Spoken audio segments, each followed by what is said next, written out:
might be in my hands. I don't know. Same as me at Ipswich, they thought it was time for a change. And it went well.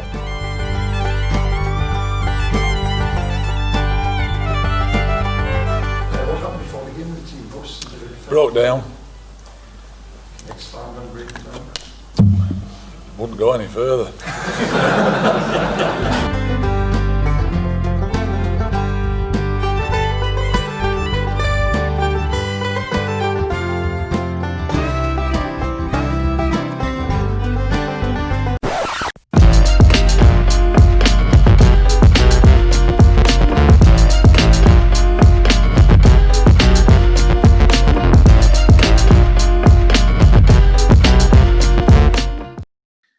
Hello and welcome to a very special episode of the What the Falk podcast in association with 𝐈𝐭'𝐬 Goalkeeping. I've been very lucky to have numerous big names on the podcast, but when it comes to characters, I don't think there's many better than the man I'm about to introduce. So to discuss his time at Sunderland AFC between 2003 and 2006 is the iconic Mick McCarthy. How are you doing, Mick? Are you all right? I'm fine, thanks. I'm better than that. I'm great, thank you. Yeah. Fantastic. I think. How are you doing? You all right? I'm getting by, mate. Yeah, not too bad. It's probably not as sunny here where you are in Scotland, but it is what it is, isn't it? Such is life. It probably isn't. No, anyway, we won't worry about that. Let's talk about Sunderland. That's what you're here for, I think. Yes, absolutely. I'll see if I can remember it, mate. It's a long time ago, but I'll do my best. We'll try everything we can. We'll kick off straight from the top. I think we'll go all the way back to, I believe it was March the 12th, 2003. Sunderland are rock bottom of the league. Were in complete disarray, if I remember it rightly, following a catastrophic appointment of Howard Wilkinson. How did the move come about? I thought I was in with a chance of it when Howard got it. Actually, I'd had a mention, and I was over in Ireland, and I came back, and I thought I had a chance. I thought I might get an interview for it because I'd finished with the Ireland job, of course, and then it was just announced. I was actually going to see Seamus McDonough in Nottingham. It was announced on the radio as he picked me up that Howard had got the job. So I was a bit bemused by that because I thought I was coming over to have an interview. Anyway, when it did happen, it came out of the blue, as they always do. Yeah. Very rare is it you get too much time to plan.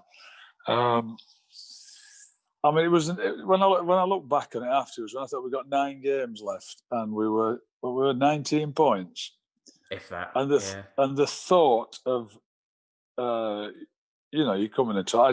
I tried to win all the games, and of course I lost them all. But there was no point trying to draw any. We went for it and we lost them. What were your initial impressions of Bob Murray then? Because I think he had a bit of a rough ride at times, but now where Sunderland are, he's held in quite high esteem in comparison. But what were your thoughts on him? I always got on well with him. I hadn't got any problems with him at all. I had quite a lot to do with John Ficklin, who I got on very well with. I used to go out and have dinner with Bob occasionally, a few beers. That was kind of our board meetings, much to be as anything else. No, I got on fine with him. No extra grind with him or anybody else for that matter. I just enjoyed my time there. Listen, if you're talking about budgets and things like that, the biggest disappointment I ever had was when we got promoted. Yeah. And we went out for dinner having a board meeting, and they told me we had £6 million to spend. That was for everything. And I remember feeling so disappointed. And then maybe I thought, hey, I'll tell you what, we'll get on with it and we'll stay up. We'll still stay up. I was as misguided as I never sort of thought of myself being naive, but I was on that occasion. I remember that well, actually, and I have got a few questions on that. But before I do, I've interviewed a few players that have worked under yourself and Howard beforehand, and let's just say I don't think they were too pleased with his methods, and you were classed as very different. But what sort of dressing room did you inherit then? Well, I inherited. Listen, it doesn't matter the manager that was there. I inherited a group of players that were bottom of the league and plummeting out of the Premier League. There was some glimmer of hope, I think, when I took over, that I was going to keep them up. When I look back, it was the most bizarre glimmer of hope you're ever likely to see. And there was injuries there. And, of course, there were people who weren't playing because of contractual disputes and things like that. There had to be money paid to other clubs, which was... look, whenever you inherit a club near the bottom of the league or bottom of the league, it's always an unhappy camp. It doesn't matter who the manager is. It's difficult, and that's just what I inherited. I have to say the lads were great though. We had first training sessions, got on with them. Me and Taff, they were quite happy with the training sessions. We were happy with them, but we just weren't good enough. That's simple as that. Yeah, I think it's like you say, simply put. Yeah, pretty much. As it was, the final 9 Premier League games you had, as you said, you went to sort of win them. But I suppose the more games we lost, you were probably thinking towards the next season. And I think you changed a few of the players around, specifically in the last couple of seasons, to try some people out. But what was the most important thing for you to find out about the squad in those 9 games moving forward? You know what? I mean, if you look back on that and the squad, and I remember I looked them up, and I've had to look them up again here because I can't remember them all. But the players that left were like Stefan Schwartz, David Bellion, Jürgen Macho, Lilian Lizanz, Bernd Haas, Gavin McCann, Jody Craddock, Tommy Sorensen, Kevin Phillips, Nicholas Medina, Tor Andre Flo, Claudio Reyna, Emerson Thome, Michael Gray. And Uncle Tom Cobley and all. It was so they all left, and I remember saying, wow, when I started looking the names up, I thought, do you know what? I did a better job at Sunderland than I ever thought I did, because then we started signing. We took all loans and frees. Yeah, we took in. It wasn't always at the same time. We swapped Darren Byfield for Michael Proctor. He come and scored in his first game at Watford. We picked him up at the roundabout in Barnsley, for heaven's sakes. Stuff like that. It was honestly, it was some of the stuff for what Sunderland looks like, the club. It's magnificent, and I loved it. And I think about that training ground of the stadium. And I always used to take players when I'd signed them. I used to walk them into the director's box and let them see it. But we kind of were operating like that, It was just so different. The players, I talked about all those players I let go, and then we signed, and much maligned. And by the way, I've just watched him miss that penalty again for the first time. For the first time since it happened, I didn't watch it again. Jeff Whitley, Gary Breen, Tommy Smith, Alan Quinn, Stuart Downing, we took on loan. Yeah. Kevin Cooper, Darren Byfield, Carl Robinson, Colin Coops we took from Middlesbrough on loan.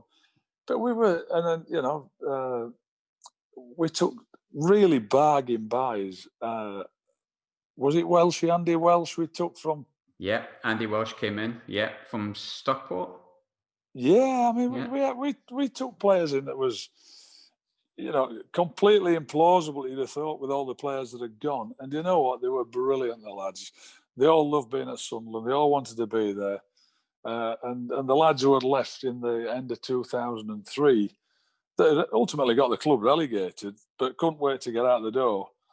It was a good thing when they went, to be honest, because all the others came in and they were hungry, wanted to be there, and they did great for me. I was going to ask about the players that left. I think the big one, there was a lot more, and you named most of them there, but the big ones for me were like Reyna, Phillips, Sorensen, McCann as in the big hitters. Yeah. Do you think, is there any of them that you think, if it wasn't for the case of we had to make money on them, would have stayed and fought for the place, or do you think they all wanted away? No. I don't want to be disrespectful to people like Kevin Phillips, who was a magnificent player for Sunderland, but he didn't want to play in the Championship. No, he didn't. And I don't blame him. He won the Golden Boot the year before or 2 years before. Why would he want to play in the Championship? True. So I had no axe to grind with them either. And it was time for them to go. They'd had the time. The club had got relegated. And as it turned out, the players that came in, they weren't of that ilk, the names I've mentioned, but they were great. There was some Neil Collins came in from Scotland, and unbelievable signings that they just did so well for us. They were fantastic. Another part of that sort of period of time, shall we say, there was a few free transfers that came in. Gary Breen. There was also like the young players that you promoted. I mean, off the top of my head, you've got Sean Thornton, George McCartney, and Kevin Kyle. All didn't just become bit part players; they became a real part of the nucleus of the squad. And I think, in particular, Kevin Kyle always struck me as a Mick McCarthy player, whatever that may be. I knew that you loved him; I could just tell. But what was it about Kevin Kyle and George McCartney and the young players that you enjoyed so much that you'd give them a chance? Well, I love Kyle because I thought how much I always used to play against players like him, and they're a real handful. You know, he could handle himself. He was actually good on the deck. Kevin, a big, powerful lad. He could run the channels, and he used to upset defenders. Well, if you upset defenders, you get chances off them. And it was sad for him because he ended up having a hip injury, a hip operation, I think, a couple of times, and put him out for a long, long time. We took him down to Wolves then, myself and Taff. He came down there and trained. I think he played, if my memory serves me right, but he certainly came down there. George McCartney was just terrific. I mean, he was up and down that left side. He was fantastic and real tough left back. I really liked him. So yeah, I thought he was a fantastic player for us. And Sean Thornton, wow! I mean, he gave me as many headaches as he did. He gave me, wonderful days because he got a wonderful talent, but it was a challenge. Let's just say that it was a challenge. I was going to say, because I've interviewed Jeff Whitley, and Jeff Whitley, I think, has been quite open and honest in that he was difficult and he had his problems and he's come through them and he's doing really well. Yeah. But Sean's kind of, no one really knows what's happened to him. But how difficult was Sean Thornton to manage? Not in terms of any aggravation with me, because if I said anything to him on the training ground, he did it. And if I said him, but he did have a penchant for a couple of pints, him and Jeff, and going out on a night when they shouldn't be going out, because that's just what they did. And I mean, he was a lovely kid, actually. He really was a lovely kid, but he wanted to do the things he shouldn't have been doing when he was a professional footballer. And it was as daft as a brush at times. And Jeff, of course, was older than him, and they birds of a feather. They said flock together, and them two linked up, and they caused me a few headaches. The pair of them did, but equally, I love the pair of them. To be honest with you, they were great. You feel like Sean could have done much more than he did? Well, probably a stupid question because of how talented he was, but he should have done more. No, I don't think so. I know he could. He was out undoubted. He got a wonderful talent. Some of the goals he scored and free kicks he scored. And he's one of those players that the crowd all loved and thought he should be playing all the time. But there were sometimes he caused us as many problems as he caused the opposition, I'm afraid. But that was him, and he played off the cuff, and he was one of those a bit cavalier. And the things he did, of course, entertained. But I'm talking about a hard-nosed professional like me and like Taff, and we're seeing the other things in the game. And it was sad, actually, that he didn't really fulfil his potential, although I think some would still say he had a good career there. Yeah, he didn't do too bad. It's still a career, isn't it? But I felt like he could have been Premiership level at points. There's got to be a story I need to ask you about here, and I hope you remember it. But I was talking to Matt Piper, and I don't know if you've come across this, but he was speaking about a time he came back from an away game, and there was some Newcastle fans shouting at you in the airport. Do you remember that? I do, yeah. What are your memories of it? Yeah, we were walking back to the car park, and I was just getting abused, so I dropped my bag and I rounded on them, and I said, I beg your pardon. And anyway, then they were coming towards me, so I was going towards them, and the next thing I know, it was Mickey Holland. Mickey Holland was stood beside me. Yeah.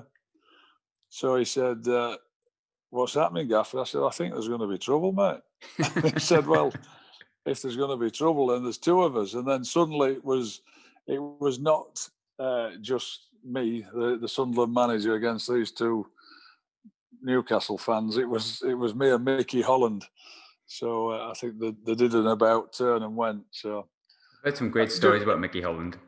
Mickey Holland's great. Honestly, he was different class. He was one of those people at football clubs that keep the place buzzing, bubbling, all different things. He's one of those characters. I loved him.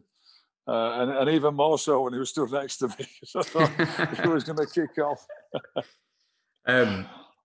Talking about players that you brought in, there's a recurring theme, I've got to be honest, from the players I've interviewed who played under you at Wolves, the ones at Sunderland.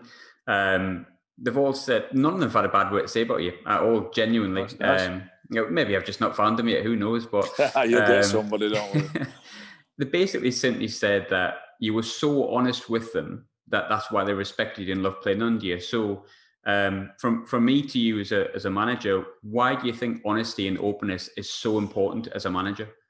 Because players don't like being lied to or being given BS to. Yeah.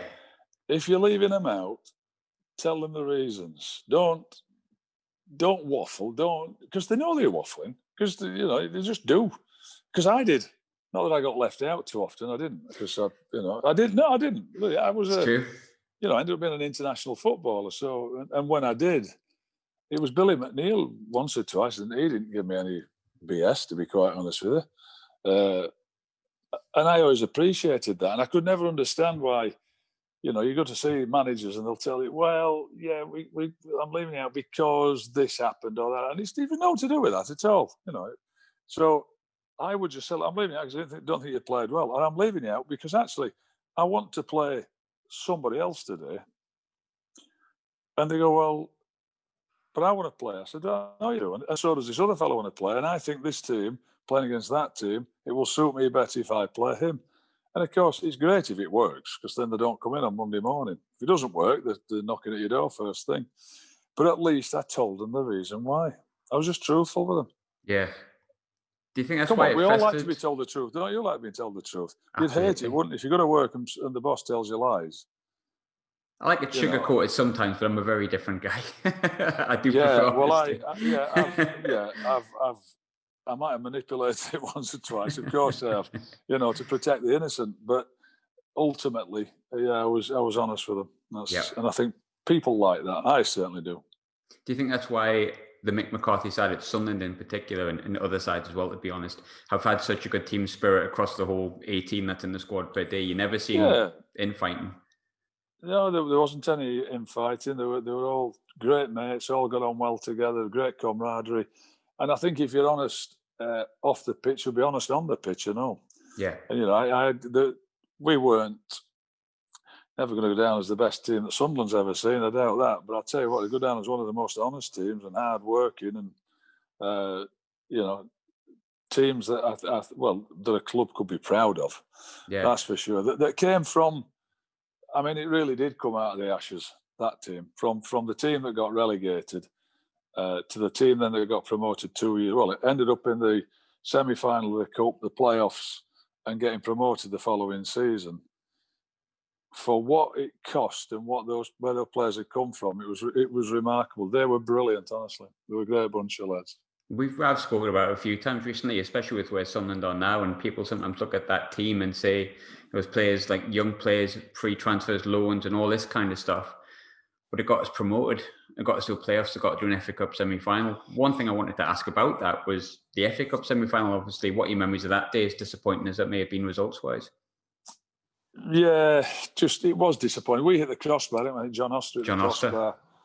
And then was their shot deflected and flew in, and it was we didn't play brilliant. It wasn't a brilliant game from what I remember. I think semi-finals of the Cup are many semi-finals brilliant. It's just who wins that thinks it's a brilliant game, because we didn't. No, I can't remember much of it. I have to be honest. It's I'm just trying to think who scored. It was the Australian Tim Cahill. Yeah. Tim Cahill scored, didn't he? He scored about 40 goals against us in the years that came after that. I know, and the irony of that is I was the one instrumental in bringing him over to Millwall before I left. So that was a good way of kicking me back in the teeth, wasn't it? Good player, to be fair. I was a fabulous player, to be honest. Now the game was a non-event really, and we hit the crossbar. There weren't many chances in it.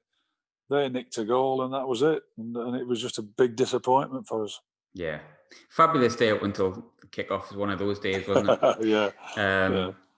As it was, you mentioned it a bit before, but Jeff Whitley's penalty is one of my, at the time it wasn't, but it's one of my funniest memories of you personally because of your reaction. If you remember, what was going through your head as he took it?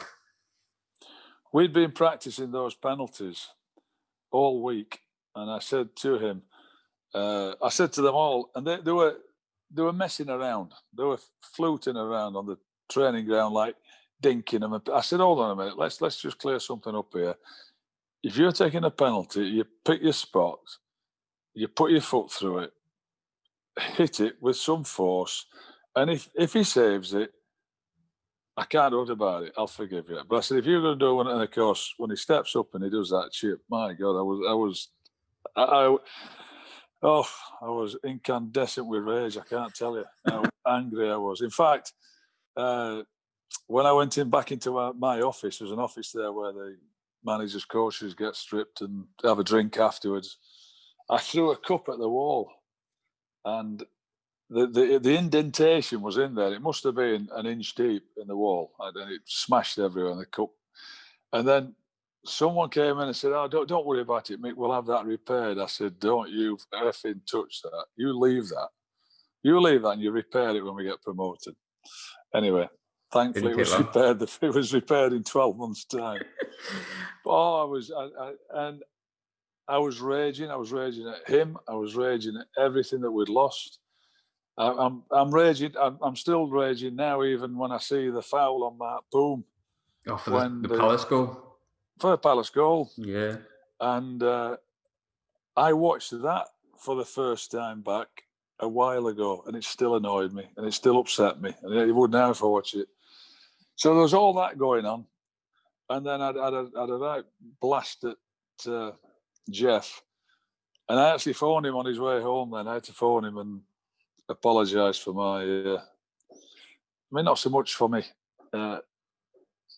Maybe what I said to him. I guess I slaughtered him. I think, but he didn't deserve that because he'd done so well. But people make mistakes, but that was me. I was angry. I was upset. I was hurting. I'm afraid. I think there's a few of us that night, if I remember rightly. But put right a year later. But a big part of putting that right, and we talked before about young players being brought in and stuff like that with McCartney, but you inherited and brought in a lot of players that nobody knew the name of, and they ended up becoming solid professional Premier League footballers, not just good Division 1 or Championship players.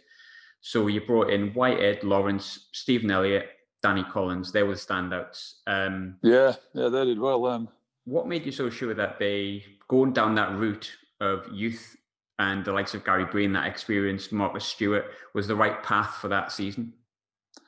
Oh, they were my kind of players. Liam Lawrence, they were the young up-and-coming ones.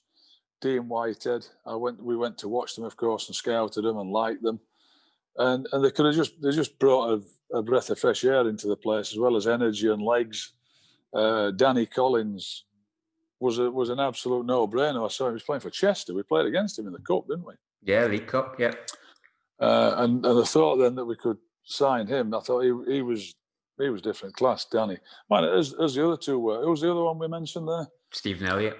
Oh, Sleeves was, yeah. We'd seen him, and Dave Bowman, my chief scout at the time, and still works with me now, who lives up in the northeast. He knew them from Manchester City. We'd seen him. We decided to take. Well, we took him on loan first, or did we sign him straight away? No, he signed him on a free transfer. That's right. He signed him on a free transfer. We'd seen a little bit of him, and we'd been watching him, and thought he's definitely worth a chance. He's just a goal scorer, and he scored on his debut. Then he went in, almost run from the halfway line and scored. True. And I thought he was. I mean, he was brilliant. To be fair, I think sadly he got some injuries. I'm still in touch with Sleeves. I'm still in touch with loads of them. I hear from loads of the guys. But Steve Sleeves, is he? Do you know why he got called Sleeves? It was something to do with him pulling his sleeves down over his hands or something like that. Is that right? It was. I think I understand was there was something like going into a fight, and he said, "What is it? Sleeves up." "Oh, like roll your sleeves up," you know. And he said, "Sleeves up," and all the lads all looked at him. Just stuck. You what? And he got sleeves, and it stuck. And I still call him that now to this day. I think you still call that on Twitter and all these social media and stuff like that. Good lad. He's a great lad. Great lad, yeah. Really is. I really like Stephen. Talking about players that you brought in, a lot of the times, and a lot of people speak about the characters you need at Sunderland to be a player that's successful, that can at least take Sunderland. I think you've got a good idea of it. What kind of character, what type of character do you think you need to have to succeed at Sunderland as a player or as a manager? Well, I tell you what, why I think it really worked with us is because they weren't. I don't think they thought they were Sunderland players when they came here of the year before, when they were in the Premier League and everything was glittered was gold. The lads, the likes of Andy Welsh and Neil Collins and all the lads we've gone on to mention, Dean Whitehead, Liam Lawrence, they wanted to aspire. They were aspiring to be Sunderland players. They were aspiring to be, playing for a bigger club, playing in that beautiful stadium, and it inspired them. And they ran around and they worked and they all wanted to get better. They weren't lads who were brought in with a reputation and then found out that they couldn't live up to it. And I just saw that in abundance. I mean, I saw it when I signed players in the Premier League. It went the other way. Players who I thought would be good for us didn't hack it, So, but the lads I just thought they were up and coming, wanted to play. They were good characters. They were good players in their own clubs as well. Yeah. Liam Lawrence was their top player. Dean Whitehead was the top player. Welsh had been doing well at Stockport, but that was Taff. Taff had seen him playing a game and said, "Listen, we ought to have a look at him." We did, signed him. They just they all gelled together. It was great, but it was. You said before about that honesty. They were all in, all grafting, all wanted to do well. It was such a lovely atmosphere to work with them all. When it comes to, I know this is like asking me to pick your favourite kid, but who do you think was your best signing for Sunderland? Oh, that's a good one.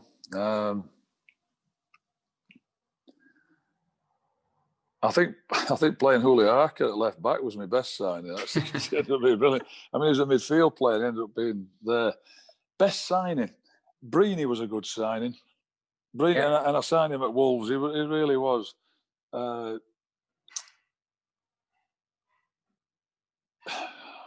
Go on, tell me. I'm just trying to think of him now.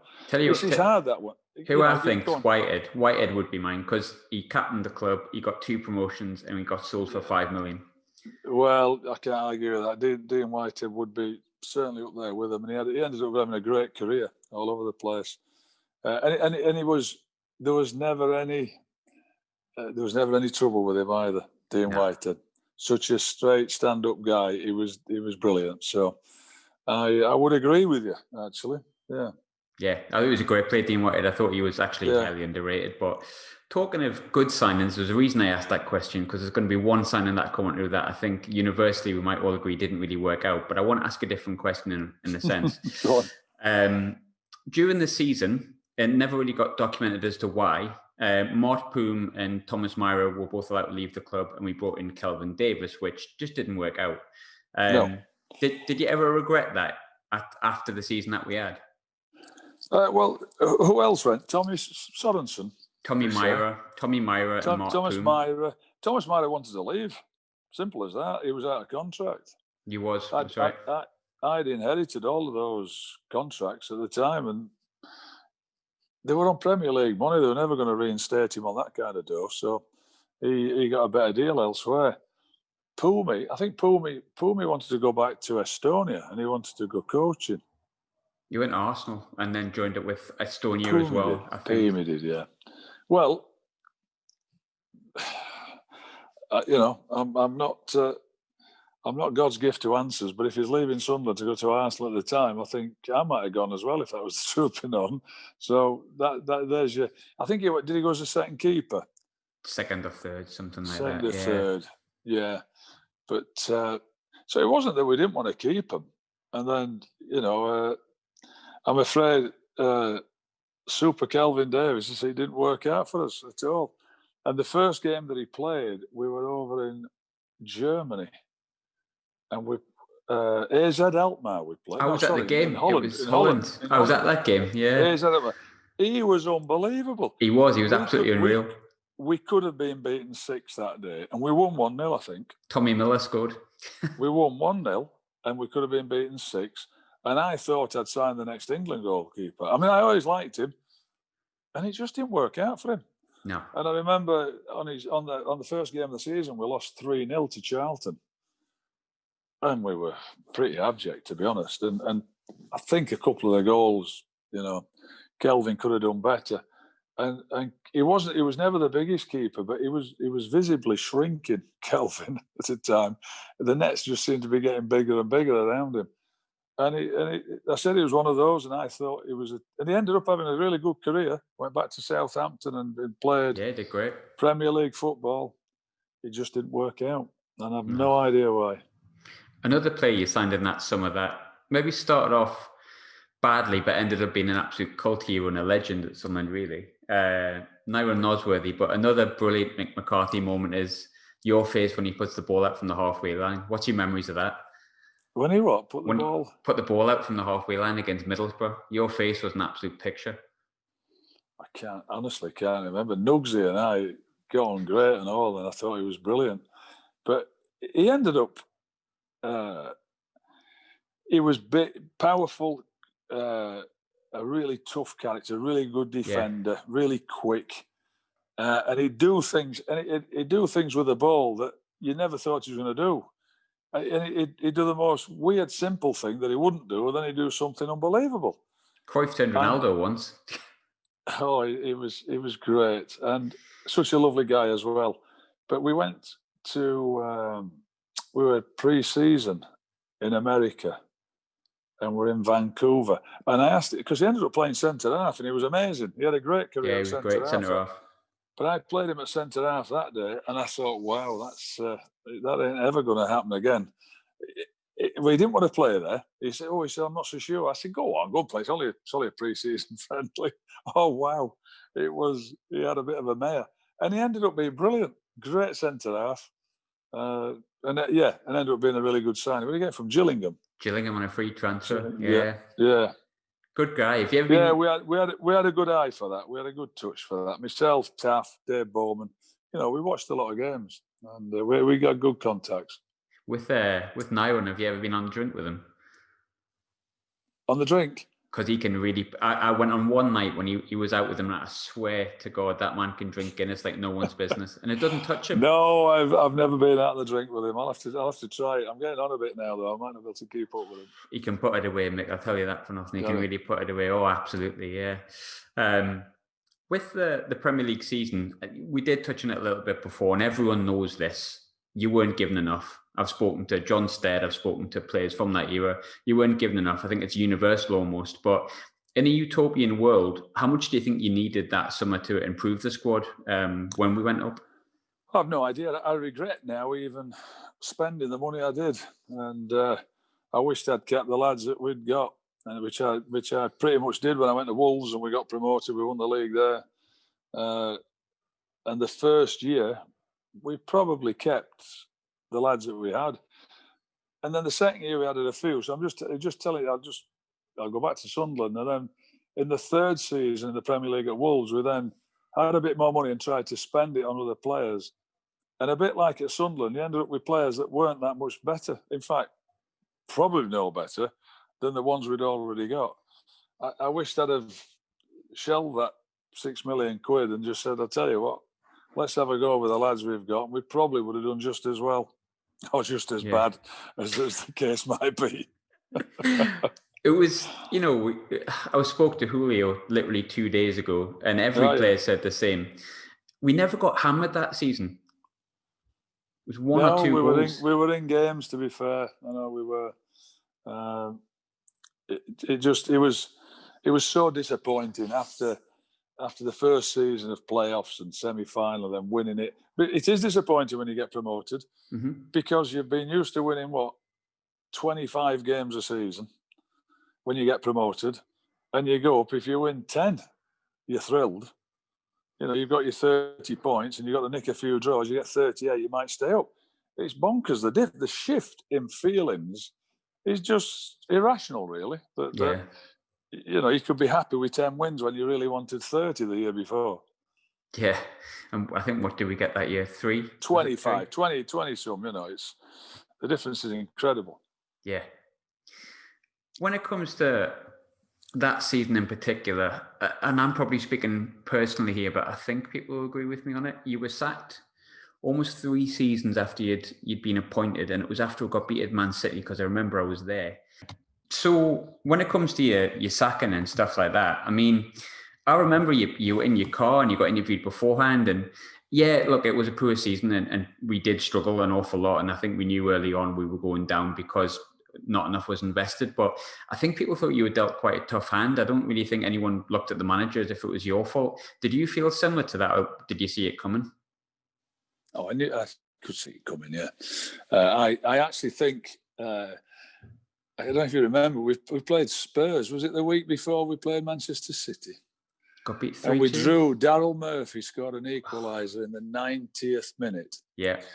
And I remember going into the boardroom after the game, which I went in after every game to see them, the directors, and I got a real sense of disappointment that we'd actually drawn, that we'd equalised. Honestly, I thought, wow. And I remember saying to Fiona, my wife, I said, I think I'd have gone after that game had we lost it, but because we'd drawn it, it was probably difficult to do. And I might be wrong, but there was 1 or 2 people I got a real sense of disappointment from, that it wasn't jubilation that we just nicked a point out of Tottenham and we might have a chance of staying up. It was completely different. I could just see, I could sort of sense it coming. I guess I just got a call on the Monday morning, and no surprise. Yeah, I haven't been surprised at the time. I don't think it's just results. You need results. I'm very pragmatic about that. You need results. If you don't get results, no matter what hand you've been dealt, you're expected to do better. Some of the signings hadn't worked out. It wasn't going. You know, we weren't nicking points. We didn't look like we did against Tottenham, and then we were getting cut adrift. So no surprise. And I've always said I've no axe to grind with them. Would you have liked, knowing what came with Quinny literally a few months later, would you have liked to crack at it yourself? Oh yeah, of course I would. Yeah, that disappointed me as much as anything, that I'd gone through the getting shut of all those players that I mentioned. That was a real cull. That was that was the day of the long knives, or the pre-season of the long knives. All them boys going, and then signing all the lads that we'd signed and done ever so well, with thrumpence halfpenny really, compared to other clubs at the size of the club that we had. So I did feel, disappointed, a bit let down then. Not when I lost my job in the Premier League, because we were losing games, but afterwards I thought, wow, I'd have liked a bit of that opportunity, I have to be honest. Yeah. With Sunderland as it was then as well, obviously, of all the appointments you could have made from Mick McCarthy, we pretty much went to Roy Keane within months. It was well documented, the situation. We don't need to go into that. But what did you make of the appointment, being like the last Sunderland manager, seeing Roy Keane being given that job? Did you think were you a bit like weirded out by it all? Or? Yeah, I remember Quinny telling me, actually. He phoned me up to tell me, so I thought it was all a bit strange with everything, all the other goings on. Yeah. But look, that's football, you know, and ultimately, you know, he ended up, I mean, a fair chunk of money, but he got him promoted, so fair play. I remember with, I was talking to Neil Collins only a few weeks back, and he was mentioning how he was the first player to make you and Roy Keane speak after Saipan. He's quite proud of it, actually. Apparently, when you put him on loan. What was it? Sent him on loan. You took him on loan at Wolves, I think. Yeah, I did, yeah. What does it? Oh, is that because I had to ring up and ask him to take him on loan? I think so. He's quite proud of it, Neil Collins was, yeah. He's quite proud of it. He said, when it comes to Sunderland jobs and managers and appointments and all that kind of stuff, before Jack Ross was appointed as manager in 2018 when Stuart Donald took over, there was huge rumours that you were linked to the job. Did Mick McCarthy ever potentially come back? That story all came about because Dave Bowman, my pal who lives in Washington, he had a BMW. I said, I'll buy that off you. His lease was up. I said, I'll buy it off you. He'd only got 16,000 miles on it. Lovely car. I said, I'll have it off you, that, for my wife. So, yeah, okay. So I got on the train to come up and bring the car back. The day after, Chris Coleman had been sacked. Chris Coleman had been sacked, but not... this was completely unattached to me coming up to pick this car up. And I was coming up to have lunch with Dave and see him.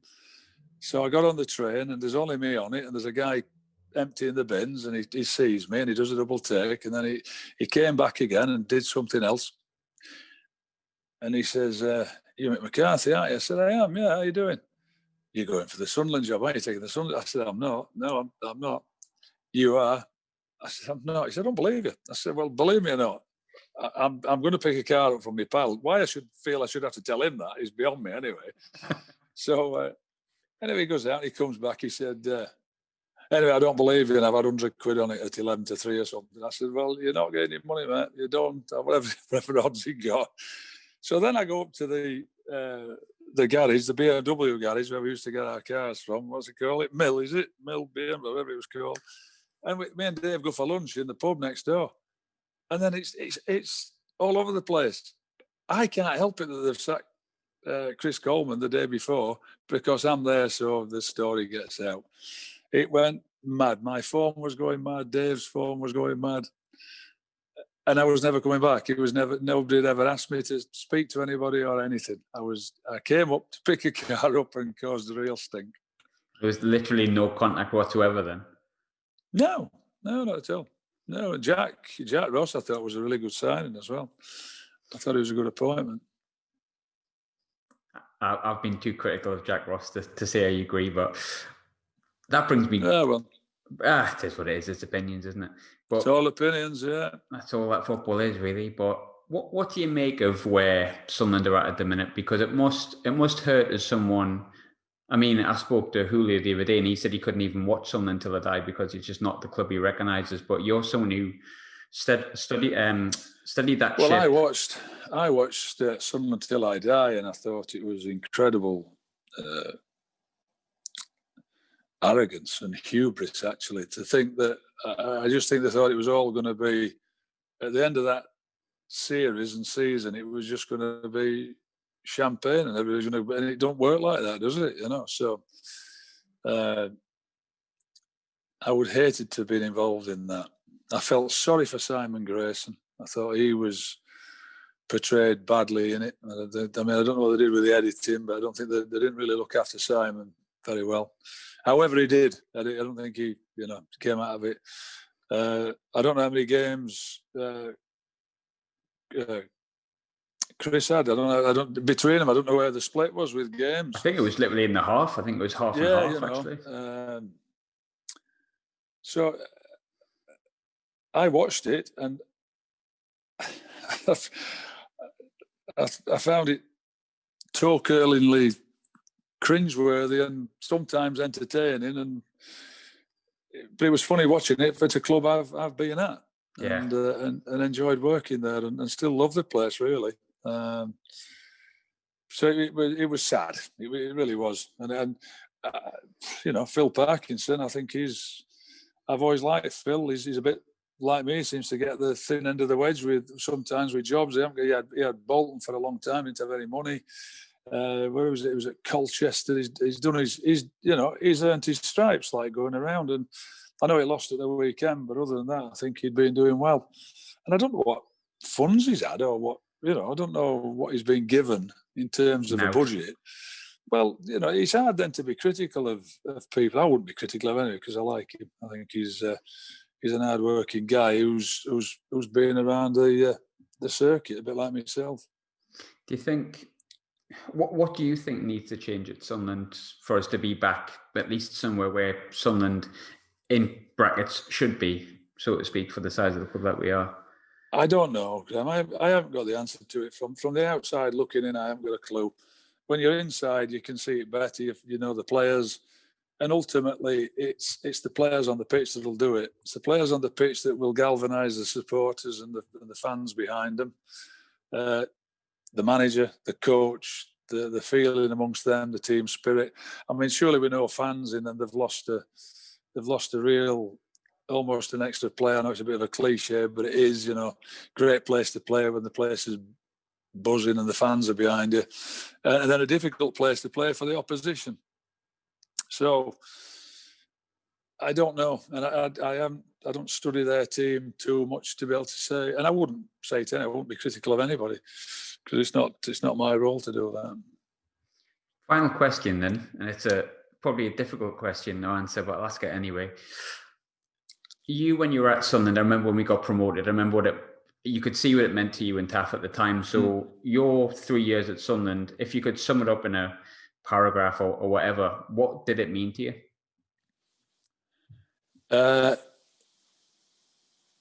Pretty much everything, because I thought it reinstated me as a serious coach and manager from having been in the World Cup of 2002 and then leaving the way I did from Ireland. I needed to have a job that I could knuckle down and be a success at. And there was no better job, really, than Sunderland, who got relegated with, 19 points, and then to rehabilitate myself and the club at the same time is what we did. I got myself back on. Not that I was ever off track, but I needed a job that I needed to be a success at. I'm saying that. We were in the last 16 of the World Cup, by the way, in 2002. It wasn't like I made a failure of that job. Yeah, you did all right. But it was in the circumstances it all ended. Then I needed to, it's a bit longer than a paragraph, this, but I needed to get into a job and do well at it, and which I did.